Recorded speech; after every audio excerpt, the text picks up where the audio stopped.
In the last episode, we watched the Bronze Age world collapse. The trade routes snapped. The tin stopped flowing.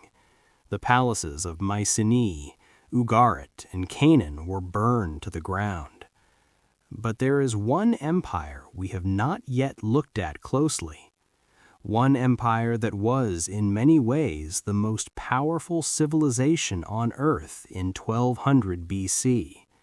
And one empire whose story contains a secret that historians are still arguing about today: the Hittites and the letter.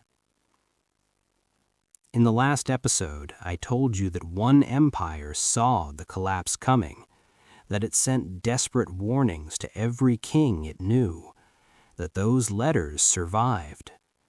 What I did not tell you is this: some of those letters were written not by a frightened scribe, but by a king who had already read the signs in the sky, in the grain harvest, and in the silence from his eastern borders, and who knew with something approaching certainty that his world was ending. His name was Suppiluliuma II. He was the last great king of the Hittites, and he had perhaps 3 years left to live. To understand what was lost, you need to understand what the Hittites actually were, because they are not well known. They do not have the pyramids of Egypt or the philosophy of Greece. They were not romanticized by the Renaissance. For most of the 20th century, they were a footnote, a vague biblical reference, a name on a list. But the archaeological record tells a completely different story. At their peak, around 1350 to 1200 BC, the Hittite Empire was the rival superpower of Egypt, not a client state, not a regional king, an equal. Their capital, city Hattusa, sat in the high plateau of modern-day Turkey at an altitude of over 1,000 meters, surrounded by a circuit of stone walls 6 kilometers long, and reinforced with over 100 towers. The city covered 180 hectares, roughly the size of 250 football pitches. It contained temples to 1,000 gods, a royal palace complex, and one of the most sophisticated archives of legal and diplomatic texts the ancient world produced. These were not barbarians at the edge of civilization. They were the architects of it. And here is the fact that changes everything. In 1274 BC, the Hittite king Muwatalli II faced Pharaoh Ramesses II, the most famous pharaoh in history, at the Battle of Kadesh in modern-day Syria. It was the largest chariot battle ever recorded.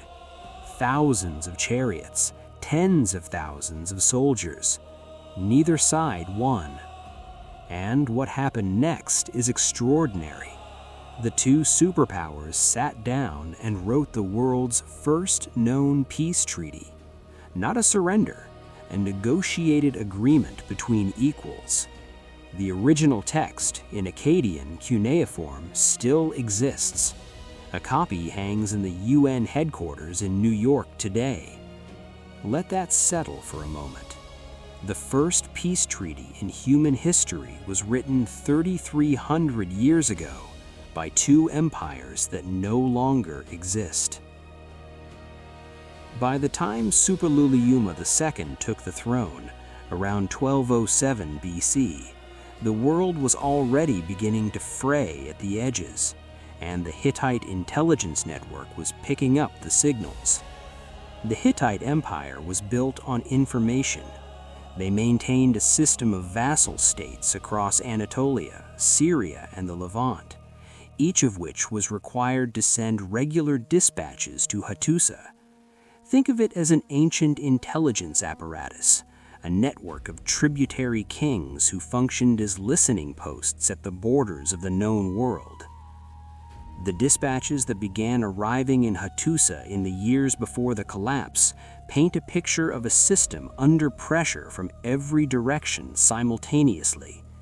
From the western coast came reports of unrest among the Arzawan kingdoms, client states that were growing restless and difficult to control. From the south came news of grain shortages in the vassal territories of Syria. From the east, the reports were the most alarming of all: silence. The dispatch routes from the eastern frontier, routes that had operated reliably for over a century, had simply stopped. The riders were not arriving. The letters were not coming. And in the intelligence world, silence is never neutral. Silence means something has gone wrong. We know all of this because of a remarkable archive discovered at Hattusa between 1906 and the present. Over 30,000 clay tablets, now housed primarily in museums in Ankara and Berlin. Among them are the diplomatic letters sent and received by the last Hittite kings. Some of those letters are the most chilling documents in the entire ancient record, not because of their violence, because of their restraint, the calm, bureaucratic language of men who know the end is coming and are still trying, professionally, to manage it. The first crisis Suppiluliuma II had to manage was not military, it was agricultural. The same prolonged drought we traced in Episode 2, the mega-drought visible in the dendrochronological record from Syria to Egypt, was destroying the Hittite grain harvest. Year after year, the yields were falling. The vast storage magazines beneath the temples of Hattusa, which had once held enough grain to feed the city for years, were beginning to run low. In a letter to the pharaoh of Egypt, almost certainly Merneptah, the son of Ramesses the Great, the Hittite king writes with remarkable directness, "It is a matter of life and death." He is begging for grain shipments, not as a trading partner, as a supplicant. Think about the inversion of power this represents. The empire that had fought Egypt to a standstill at Kadesh, that had signed a treaty of equals, was now writing to ask for food. And here's what makes this letter so extraordinary. Egypt sent the grain, several shiploads of it, dispatched from the Nile Delta to Hittite ports on the Levantine coast. The two old rivals, bound by their peace treaty, were still trying to save each other. But the grain was not enough. The drought did not relent, and a new problem was emerging on the western coast of Anatolia, one that the Hittite texts refer to with a name that modern scholars have never been able to fully decode: the Ahhiyawa. The Ahhiyawa. Most historians now believe this is the Hittite spelling of a word you will recognize: Achaia, the Mycenaean Greeks, the same people who in Greek legend sailed a fleet of 1,000 ships to destroy Troy, the same people whose palace at Pylos was burning down at almost exactly this moment. They too were in trouble. They too were beginning to move. We need to stop here, because we have arrived at one of the most contested questions in all of ancient history, and I want to give it the time it deserves. The city of Troy, Hisarlik in modern-day Turkey, was excavated by Heinrich Schliemann in the 1870s. He found not one city, but 9 cities, each built on the ruins of the last. Troy 7, the layer dated to around 1180 BC, shows evidence consistent with the disruption by fire and evidence of violent conflict. This is almost certainly the Troy of Homer, the Troy of Achilles and Hector and the wooden horse. But here is what the popular story of Troy leaves out. The Hittite records mention a city called Wilusa in the western region of Anatolia. Wilusa, scholars now widely agree, is Troy. The Hittites had a treaty with its king. They considered it a client state. And when the Mycenaean Greeks, the Ahhiyawa, began putting pressure on the western Anatolian coast, the Hittite king wrote a letter of protest.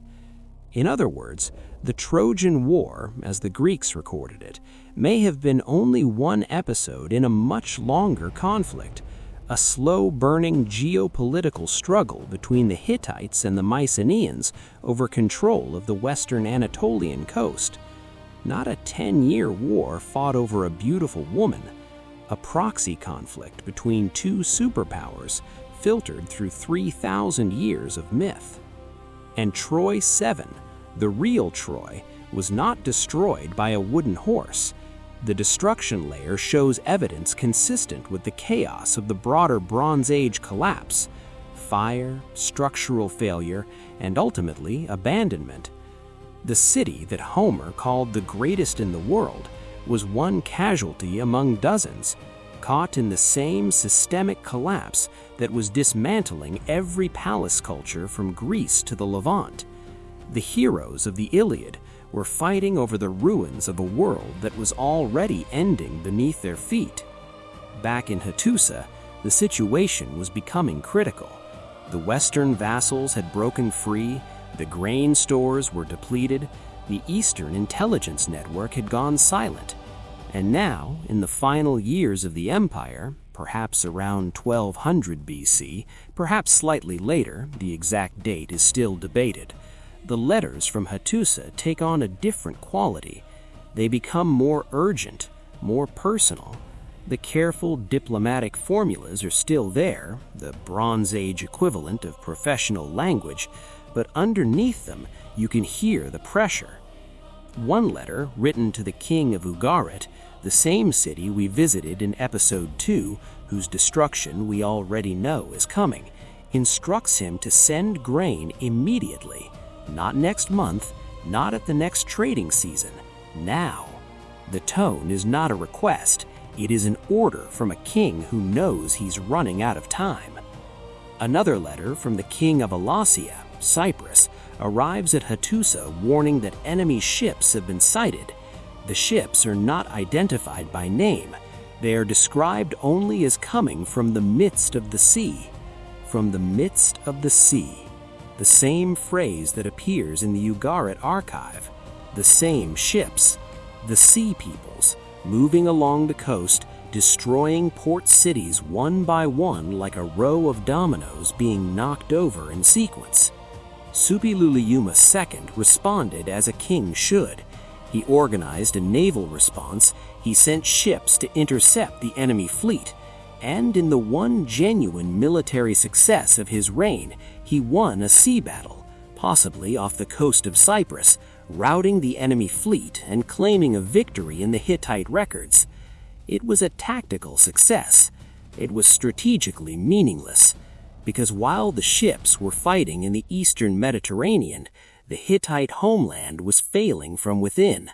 The drought, the empty grain stores, the broken vassal network, the empire that had ruled Anatolia for 500 years was not going to be defeated in battle. It was going to starve. Around 1880 BC, roughly the same window in which Pylos was burned, Ugarit was destroyed, and the Mycenaean palace system collapsed, the city of Hattusa was abandoned, not destroyed in a dramatic military assault, not razed by the sea peoples, abandoned. The population simply walked away. The archaeological evidence for this is one of the most extraordinary things in Bronze Age scholarship. The great temples of Hattusa were systematically stripped. The cult statues, the sacred objects that were the spiritual heart of Hittite religion, were removed and taken away. The grain stores were emptied. Valuables were packed up. This was not a city caught by surprise. This was a city that knew it was leaving and prepared accordingly. Someone, perhaps Suppiluliuma II himself, perhaps his advisors, made a decision. The city cannot be held. The empire cannot be fed. Take what can be carried and go. Then, after the population had departed, the city was burned. Whether by the departing Hittites themselves or by the groups moving in from the west is still debated, but burned it was. The Great Lion Gate, which you can still visit today near the Turkish town of Bogazkoy, stood over a city of ash. 500 years of continuous civilization, the inventors of iron smelting, the architects of the first international peace treaty, the empire that had matched Egypt on the battlefield, gone. Not with a last stand, not with a hero's death, with a decision to walk away and not look back. There is something almost unbearably human about that. But here is what did not burn. Here is what survived. The tablets. Over 30,000 clay tablets buried in the ruins of the scribal archives survived the fire and the centuries of soil accumulation above them. They were not protected by any special container. They were not hidden in a vault. They survived because clay, unlike papyrus or parchment, does not burn. Fire does not destroy cuneiform tablets. In many cases, it hardens them. The very catastrophe that ended the Hittite Empire preserved its voice. And what those tablets contain is staggering. Legal codes that predate the famous Code of Hammurabi in their sophistication. Medical texts describing treatments for diseases that we can still identify today. Mythological texts, including the Kumarbi cycle, the story of a cosmic battle between gods for control of heaven, that scholars now recognize as the direct precursor to the Greek theogony of Hesiod. The stories of Zeus overthrowing the Titans and chaining them beneath the earth, the Greeks did not invent those stories. They inherited them from the Hittites, who may have inherited them from the Sumerians before them. The myths at the foundation of Western civilization are not Greek. They are far, far older. Among the tablets is also the world's oldest surviving treaty, the Treaty of Kadesh, and the world's oldest surviving example of what historians call suzerainty treaties, legal agreements between a great power and a smaller vassal state that set out mutual obligations, protections, and the consequences of betrayal.